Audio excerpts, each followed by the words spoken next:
Hi everyone, I'm Jody with World Tree Coaching, a life coach who works with expats living all over the world. And I'm here today with Hui-chin, expat financial planner. And we are super excited to talk about an interesting but perhaps a little stressful topic today, worry. Worries. So last time we were talking a little bit about how sometimes dealing with these more challenging topics is a great way to get things out in the open that perhaps people have a harder time talking about. So in my work, I definitely deal with clients coming to me kind of having to get a handle on worry. And one of the most common things is just the sense of, am I doing the right thing? Is this lifestyle the right choice for me? And those worries can be related to how the experience of living overseas will affect someone's children, to how it will affect their relationships, with family and friends back home, to what it means for their career, to what it means to their sense of creating community. And helping people get a handle on worry is a big part of what I do. And, full disclosure here, I am like a worrier myself. So I think one of the best things we can do when we think about worry is to be open about it and to talk about it. What about you, Hui-chin? Yeah, it's funny. I think we talked a little bit about this before, that I think worry really comes from facing the unknown. Right. And because of how we live our life, we're constantly dealing with things we don't know about, which is exciting and also comes with worries, I guess. And it's just natural. It's a natural response. So I agree. It's not something you can suppress and, hope it goes away, and it would just be there. It depends on how you look at, that natural response and then direct you to a more positive direction, I think. Right.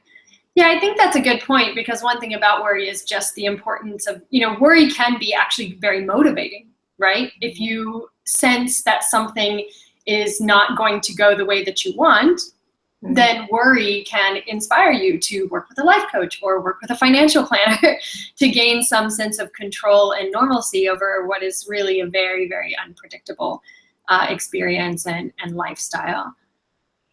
And yeah, and it's all good, like looking for somebody to help you, but also eventually to recognize that nobody has full control over everything. And I think that's something we've discussed a lot on these episodes as well.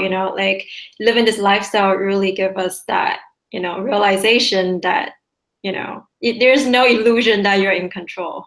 Right. Yeah. Well, it's like what I was just saying to you before we got on the call, and you said, oh, how are you settling into your new house? And I said, really well. I'm really excited. It's really nice to be settled into a place, but I never fully believe that we're just going to live here. I always thinks that something's going to happen that's going to result in us having to move unexpectedly or to have, but part of the process of being an expat is that when confronted with that really regular risk of things kind of, blowing up or change, not literally blowing up, although I guess it can happen, but, changing quite suddenly, how you respond to that. And often how we deal with worry is by preparing the best that we can, and also settling in to wherever we are, even with a little bit of worry. Yeah, and it's interesting. Last week, I saw this, one of those Facebook quotes people post. Yeah. I saw somebody posted, worry is keep thinking about what you don't want to have happened. And it's kind of interesting. So because for me, that's more like fear. So it's like, I really look at this, worry is natural when you don't know what's going on. Right. And then you can let it go all the way to fear. And you keep thinking about the scenarios that you don't want to happen. Right. So I think that's one big thing. Maybe you can talk about, how you work with clients to, make sure you break it, in the middle. Like, don't move your worry towards fear. Right, right. Well, and certainly, from a mental health perspective, and of course, my background is originally in mental health, worry is normal and natural, and fear is natural, and anxiety are natural. Those are regular things that happen to all of us. But, I think anxiety is kind of that process of worry moving to fear, right? Mm-hmm. And it's when, we go from worry, like, oh, maybe that will happen, to anxiety convinces us that probably it will happen. Yeah. And I think that's my husband does this really great thing. He's like one of those people who maybe he worries, but he doesn't seem to worry much about things. And so if I'm worrying about something, he'll say, well, what is the percentage that you think that that's going to happen? Is that like a 10% chance, or is that like a 70% chance? And I think sometimes quantifying that helps us get a handle on it, so that worry, if your answer is it's a 90% chance of happening, okay, then maybe fear is the appropriate response, and then you can address fear. But if you find that really it's it's unlikely that stressful event will actually come, and then you can just kind of address and maintain and be comfortable with a little bit of worry if you need to. Yeah. And it's interesting that I like that approach of quantifying, because that leads back to what we're talking about, being prepared. Right. Because if you think that it's 90% going to happen, then, it's like you get to get prepared. And instead of really just thinking about fearing what will be happening, is like, okay, it likely will happen. What can I do to address it? Right. And prepare myself for, facing these, unknown situation. Mm-hmm. Yeah, so I like that approach. You like the numbers. Of course you like the numbers. Which gets me to thinking then, I imagine as a financial planner, what you probably have people come to you that aren't, don't have any worries about their financial situation, and they're just like, oh, I'd like to maximize the all these big bucks that I'm making as a, I'm just joking. But maybe more, do you have people that come to you that have reached a place of, are somewhere in this worry, anxiety, fear continuum about their finances? And if so, how do you help them kind of quantify or evaluate the level of worry that they're facing? Yeah, I find that most of the worries is not necessarily worry. It's sort of a mix of worry and just confused. Because there are a lot of, it goes back to the facing unknown. And not necessarily, the unknown necessarily come from just, our lifestyle. It just comes from financial things is complicated. Right. So even if you're not moving around, it's complicated enough, and you're moving around, it makes it more complicated. And then you know there are all these things you should do, and you hear about it, you read about it, but then they're all in different little pieces everywhere. Mm-hmm. And you were thinking about, oh, I have to do this, and you need to do this, and you just that sort of brings out the anxiety, because you never really know whether you're doing everything you're supposed to do. Right. Right. And I find that's the main, I guess, mostly how people feel, when they first come to work with me, because they need sort of like a third, like objective person with, professional knowledge to tell them, okay, right now you're probably fine. Mm-hmm. You just need to do this first. This is the priority, to do this first. And once this is done, you are, 70% there, do the next. Right. So like 75%. And, maybe get to 80%, you're mostly fine. There's always all these small things you can do. Right. Do it one at a time. Don't, try to, oh, I want to finish, I want to get to 100% immediately. So I start trying to do everything like in 1 month. And then you will realize that it's complicated enough that you will end up doing one thing and realize it's connected to the other, and you need to do the other thing, and everything is sort of open in the air. You don't get to finish anything that's on your task list. Right. Yeah. So I thought one way I address that worry state is really just telling people, yeah, it's probably right that there are 100 things you should do, and you've only done 50 of them. But my job is to help you see the most important one out of the other 50 you need to do right now. And if you do it now, you need to feel really good about it. You don't need to keep worrying. And once you've done that, take the next step and do the next one. Right. That's so interesting the way you said that, when you said, yes, maybe you've only done 50 out of 100 things, but my job is to help you find the most important ones and act from there, which is exactly what my job is on the life coaching end. And I think that one of the things, when people come to me and they're feeling, often people say, I've hit a wall, or I feel like I can't make the right decision, or I'm just kind of all over the place. One of the things that I help them do is to kind of prioritize. And what I'm helping them prioritize is their personal values. And in the work that I do, I call that their mantra, and looking at these main themes or needs or components or values of their life, that when they're facing something challenging or when they're facing a decision, they can go back to those and say, okay, am I taking care of these? Because if you're taking care of those, then the other stuff will kind of fall into place. And it strikes me that what we're both saying is that we help people find the place from where they can act. And that gives you, our clients, yours from the financial perspective and mine from, the more general life perspective, a sense that they have some control.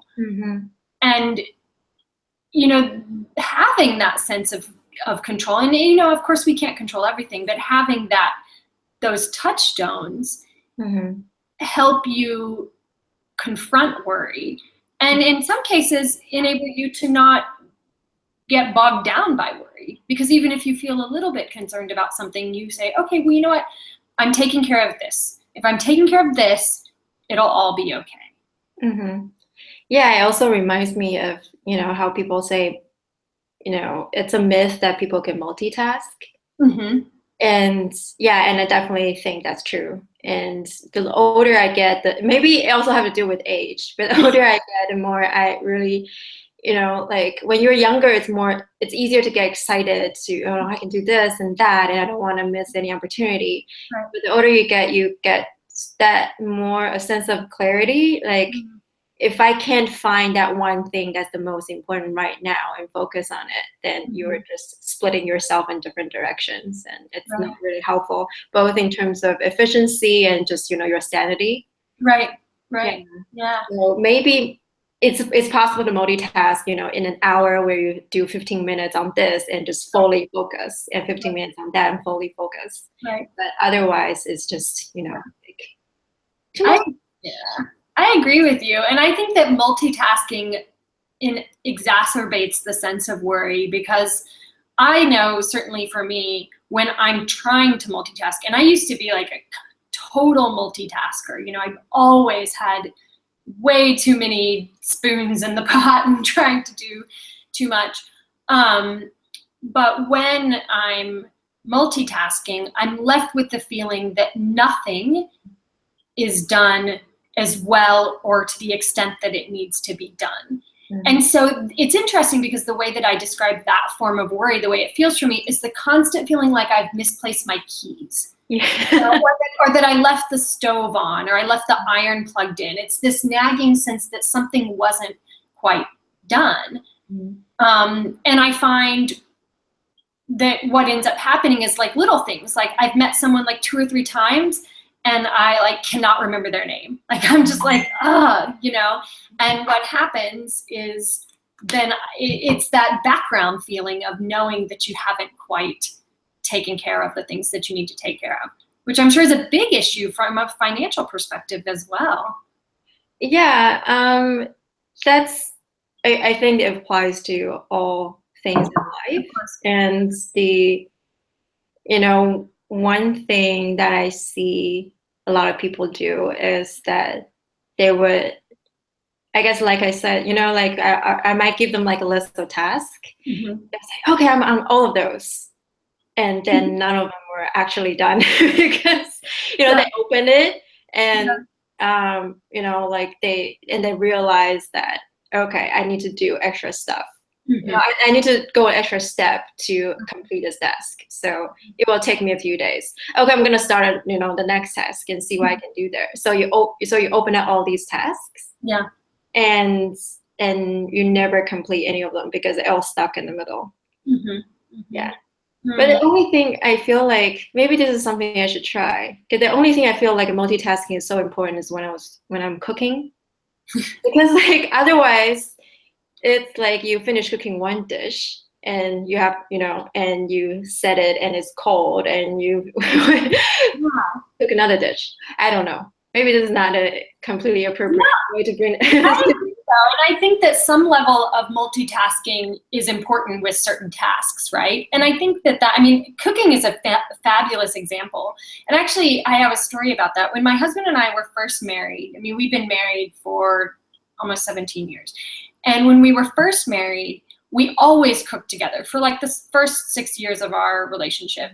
We'd eat out or we would cook together. And then when our oldest son was born, he'll be 11 soon, it became that, like, my husband is a very methodical person. He does one thing and he completes it and he does the next and he does the next. And that meant that, like, if he was cooking dinner, and we worked like kind of opposite shifts. Like I worked during the day and he was a journalist, and so he worked like late afternoons and evening.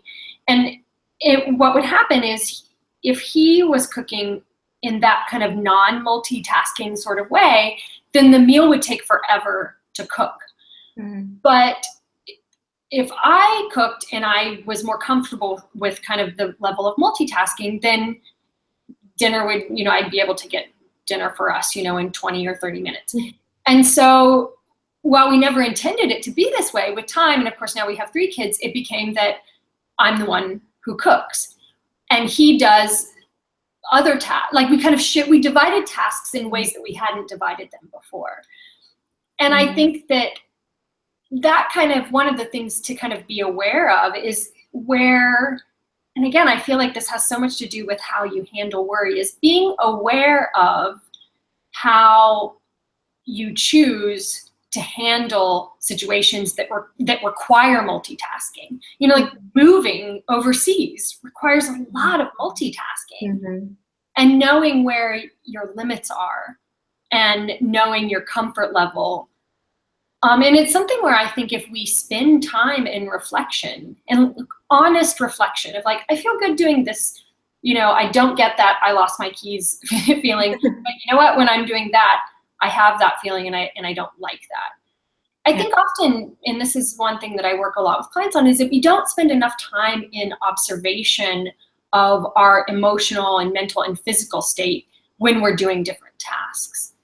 And when we can pull ourselves back to noticing how we feel physically, or the thoughts that are going through our mind, or how we're feeling emotionally when we're handling difficult situations, then we don't develop the tools to better handle stressful or worrisome situations because we don't know what our own limits are. It would be like if you jumped in the ocean and you were like, I'm going to go swimming, but you had no sense that, maybe a quarter of a mile is the distance I can swim before I would, drown because I would get too tired, right? If you just like went for it, I'm going to swim 10 miles. Mm-hmm. If you had no sense of your limits, it's when you get bogged down, and it's when that worry goes to anxiety, goes to fear, because you haven't paid attention to what your limits are. Yeah, interesting. It reminds me of something that I read about productivity. Mm-hmm.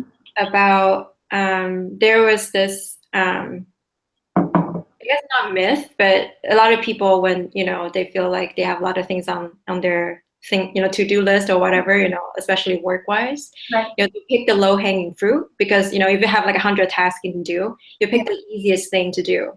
Right. Give you a sense of control that I am doing something. because you want to, cross the list off.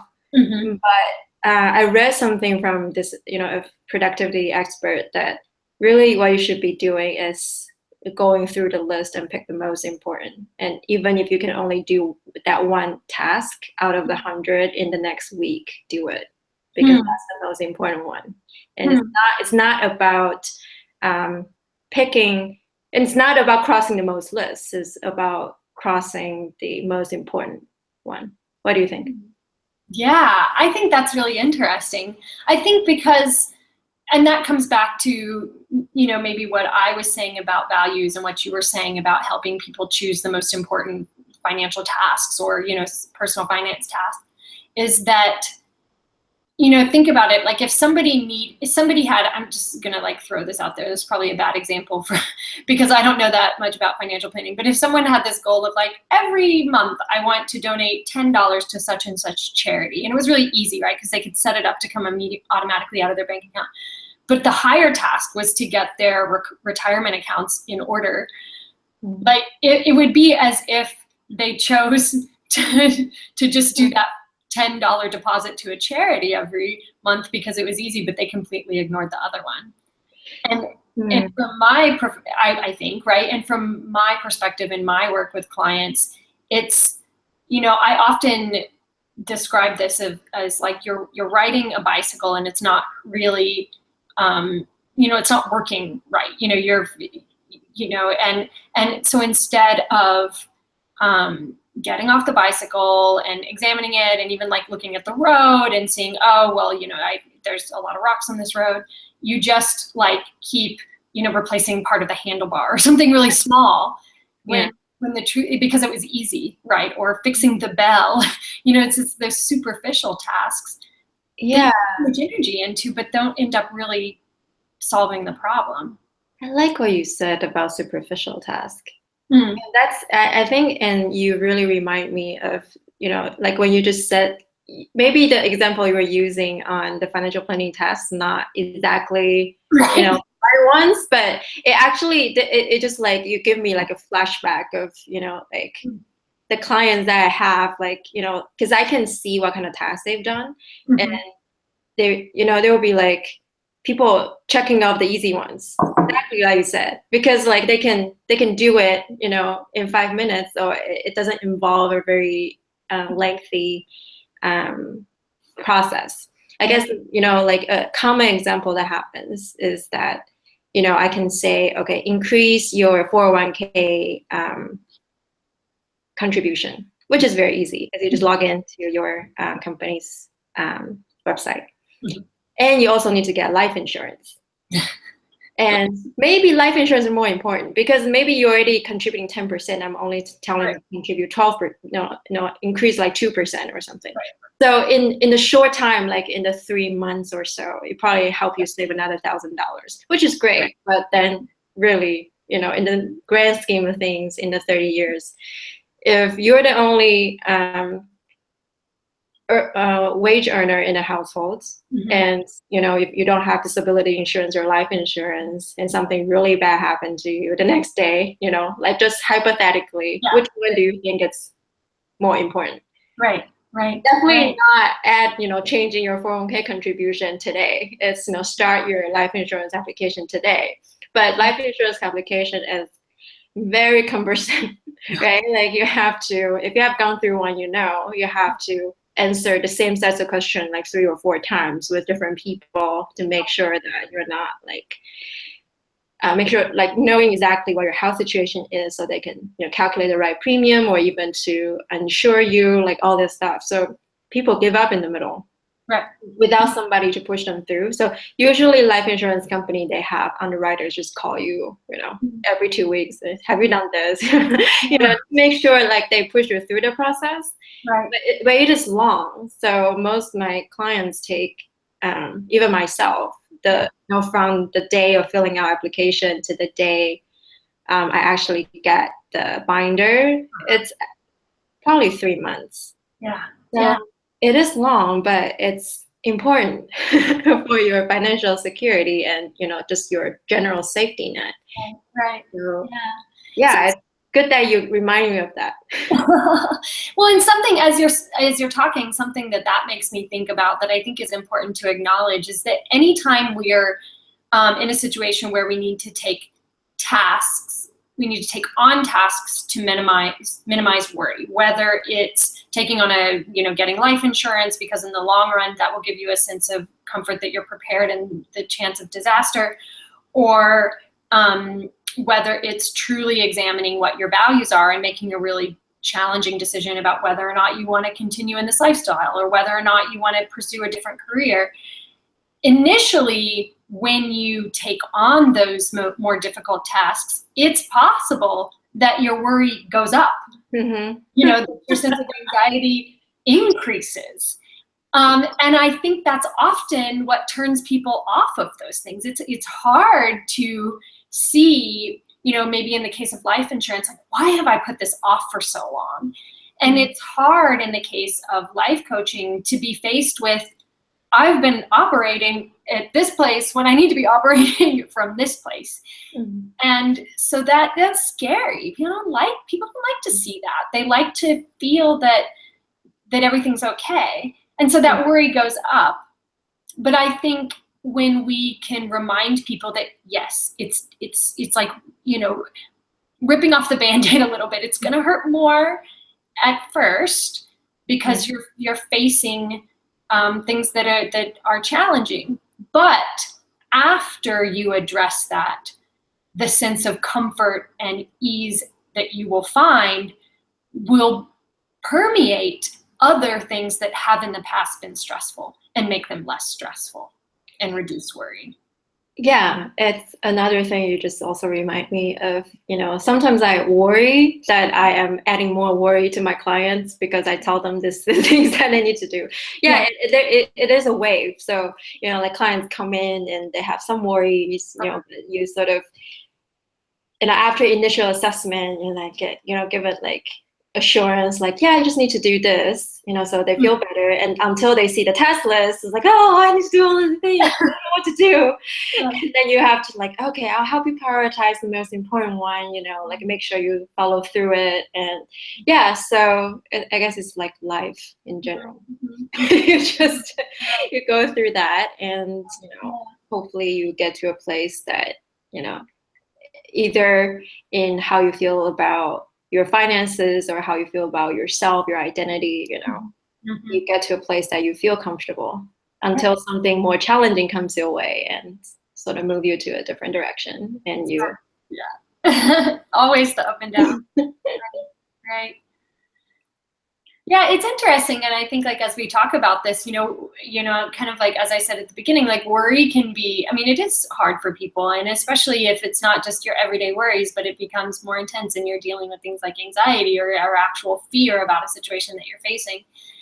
But even as we talk about it, we are approaching it in this kind of humorous and lighthearted manner. And I think that that's one of the things that's probably the biggest takeaway for me in thinking about worry, is that if you face it, you will feel better. It's very rare the case where you confront something that's stressing you out and you in the long run, feel worse. Maybe you have moments where it's difficult, but in order for us to address difficult topics like worry, we have to talk about them. We have to admit that they exist, and we have to admit that they're normal, and that we have the strength to and the insight to overcome them or to meet them in a way that improves the way that we live. Mm-hmm. Yeah. So in summary, prioritize what's important. Yeah. And sometimes when you try to reduce your worry may go up because you need to do something to reduce your worries. Yeah. But eventually it's about how you look at it, and looking at the unknown and focus on your unknown to a positive direction. Right. And I would add to that, and there's no need to go it alone. So, recognize that you're not on your own in that experience, and that whether you are working with someone that can help you or you just, talk to a friend or family member, that it's normal to feel that way, and that you can connect with other people who've had a similar experience, because everyone faces worry. Yeah, that's a great ending for this episode. We are exactly at 30 minutes right now. Yeah, I thought what I talked about today is great, and I hope everybody thinks so too. Yeah. And we will come back, I guess, in a month when we get another topic. And I hope to see everybody here again soon. Yeah. Thank you all. Thanks. Bye. Bye.